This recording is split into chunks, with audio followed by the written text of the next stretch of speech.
हे श्रेष्ठ वर्ण वाली भरत जी की महिमा का वर्णन करना सभी के लिए वैसे ही अगम है जैसे जल रहित पृथ्वी पर मछली का चलना। हे रानी सुनो, भरत जी की अपरिमित महिमा को एक श्री रामचंद्र जी ही जानते हैं, किंतु वे भी उसका वर्णन नहीं कर सकते।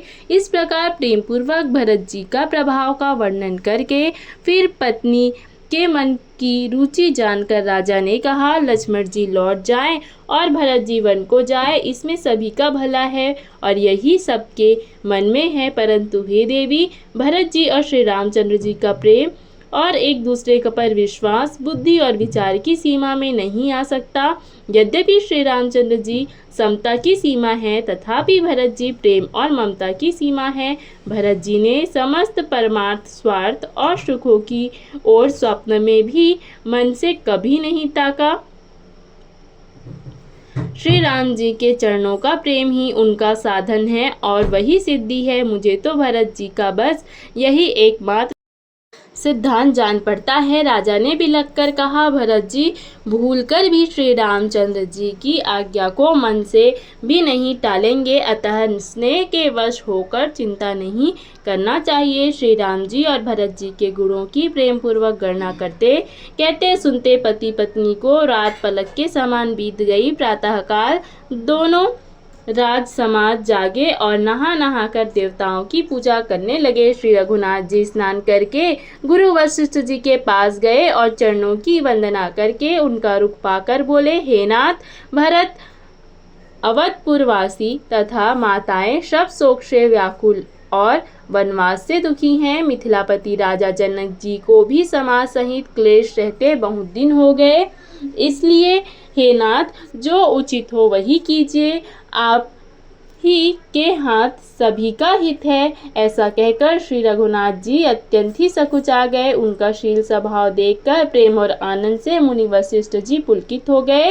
हे राम, तुम्हारे बिना घर बार आदि संपूर्ण सुखों के साथ दोनों राज समाजों को नरक के समान है। हे राम, तुम प्राणों के भी प्राण, आत्मा के भी आत्मा और सुख के सभी सुख हो। हे तात, तुम्हें छोड़कर जिन्हें घर सुहाता है उन्हें विधाता विपरीत है। जहाँ श्री राम के चरण कमलों में प्रेम नहीं है, वह सुख कर्म और धर्म जल जाए। जिसमें श्री राम प्रेम की प्रधानता नहीं है, वह योग की योग है और वह ज्ञान अज्ञान है। तुम्हारे बिना ही सब दुखी हैं और जो सुखी हैं वे तुम ही से सुखी हैं। जिस किसी के जी में जो कुछ है तुम सब जानते हो। आपकी आज्ञा सभी के सिर पर है। कृपालु, आपको सभी की स्थिति अच्छी तरह मालूम है, अतः आप आश्रम को पधारिए। इतना कहकर मुनिराज स्नेह से शिथिल हो गए। तब श्री राम जी प्रणाम करके चले गए और ऋषि वशिष्ठ जी धीरज धरकर जनक जी के पास आए। गुरु जी ने श्री रामचंद्र जी के शील और स्नेह से युक्त स्वभाव से ही सुंदर वचन राजा जनक जी को सुनाए। हे महाराज, अब वही कीजिए जिसमें सबका धर्म सहित हित हो। हे राजन, तुम ज्ञान के भंडार, सुजान, पवित्र और धर्म के धीर हो।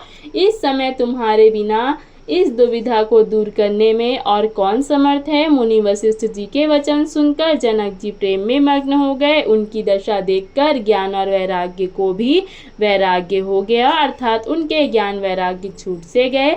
वे प्रेम में शिथिल हो गए और मन में विचार करने लगे कि हम यहाँ आए यह अच्छा नहीं किया। राजा दशरथ जी ने श्री राम जी को वन जाने के लिए कहा और स्वयं अपने प्रिय के प्रेम को प्रमाणित कर दिया। प्रिय वियोग में प्राण त्याग दिए, परंतु हम अब इन्हें वन को भेजकर अपने विवेक की बड़ाई में आनंदित होते हुए लौटेंगे कि हमें जरा भी मोह नहीं है। हम श्री राम जी को वन में छोड़कर चले आए, दशरथ जी की तरह मरे नहीं। तपस्वी मुनि और ब्राह्मण यह सब सुनकर और देखकर प्रेमवश बहुत ही व्याकुल हो गए। समय का विचार करके राजा जनक जी धीरज धरकर समाज सहित भरत जी के पास चले। भरत जी ने आकर उन्हें आगे होकर लिया, अर्थात सामने आकर उनका स्वागत किया और समयानुकूल अच्छे आसन दिए। तिरहुत राज जनक जी कहने लगे, हे तात भरत, तुमको श्री राम जी का स्वभाव मालूम ही है। श्री रामचंद्र जी सत्यव्रती और धर्मपरायण हैं, सबका शील और स्नेह रखने वाले हैं, इसलिए वे संकोच व संकट सह रहे हैं। अब तुम जो आज्ञा दो वह उनसे कही जाए। भरत जी यह सुनकर पुलकित शरीर हो आंखों में जल भरकर बड़ा भारी धीरज धरकर बोले, हे प्रभु, आप हमारे पिता के समान प्रिय और पूज्य हैं और कुलगुरु श्री वशिष्ठ जी के समान हितैषी तो माता पिता भी नहीं हैं। विश्वामित्र जी आदि मुनियों और मंत्रियों का समाज है और आज के दिन ज्ञान के समुद्र आप भी उपस्थित है। हे स्वामी, मुझे अपना बच्चा, सेवक और आज्ञा अनुसार चलने वाला समझकर शिक्षा दीजिए। इस समाज और पुण्य स्थल में आप जैसे ज्ञानी और पूज्य का पूछना, इस पर यदि मैं मौन रहता हूँ तो मलिन समझा जाऊंगा और बोलना पागलपन होगा। तथापि मैं छोटे मुंह बड़ी बात कहता हूँ। हे तात, विधाता को प्रतिकूल जानकर क्षमा कीजिएगा। वेद शास्त्र और पुराणों में प्रसिद्ध है और जगत जानता है कि सेवा धर्म बड़ा कठिन है। स्वामी धर्म में स्वामी के प्रति कर्तव्य पालन में और स्वार्थ में विरोध है, दोनों एक साथ नहीं निभ सकते।